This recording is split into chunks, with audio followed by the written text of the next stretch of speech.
И как было только что сказано, за ходом футбольных баталий наблюдали миллионы болельщиков со всего мира. Кому-то посчастливилось наблюдать за игрой с трибун стадиона в Санкт-Петербурге, но большинство смотрело матч через экраны.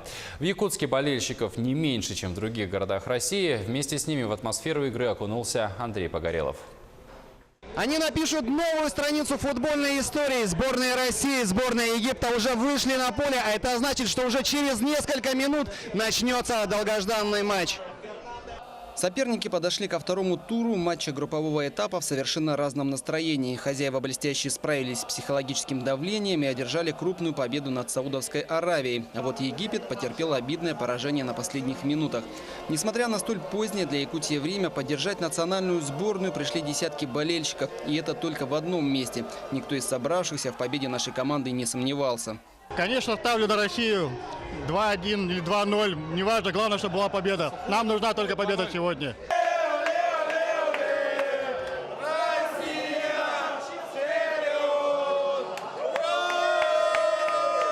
Свисток, игра началась. Поражение от Уругвая поставило Египет в трудное положение. Фараоны должны были играть только на победу. Но россияне не собирались отдавать преимущество в матче. Но первый тайм встречи все же завершился в нулевую ничью. Начало было очень динамичным, нравится все. Но сейчас пока, по-моему, сборная Египта все-таки выходит. Немножко преодолевает нас. Но надеемся, что второй тайм будет за нами. Наша победа будет за нами. 2-0, мы надеемся. Выйдя на поле после перерыва, россияне сразу взялись за дело. Игра пошла совершенно в другом темпе. Счет на 47-й минуте открыл египтянин Ахмед Фатхи. Правда, мяч от его ноги попал в ворота его же сборной. Ликованию болельщиков России не было предела.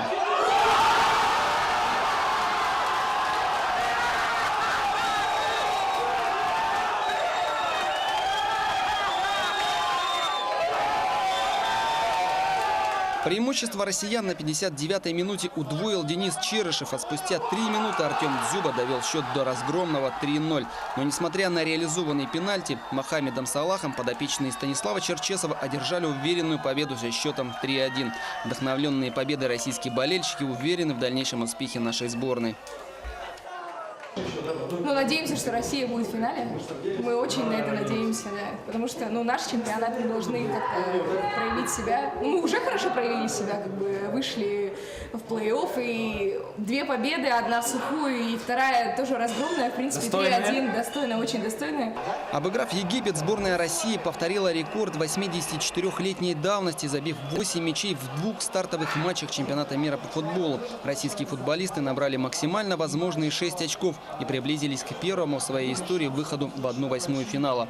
В заключительном матче группового этапа сборная России встретится со сборной Уругвая. Встреча пройдет в Самаре 25 июня. Андрей Погорелов, Илья Сыромятников, Якутск.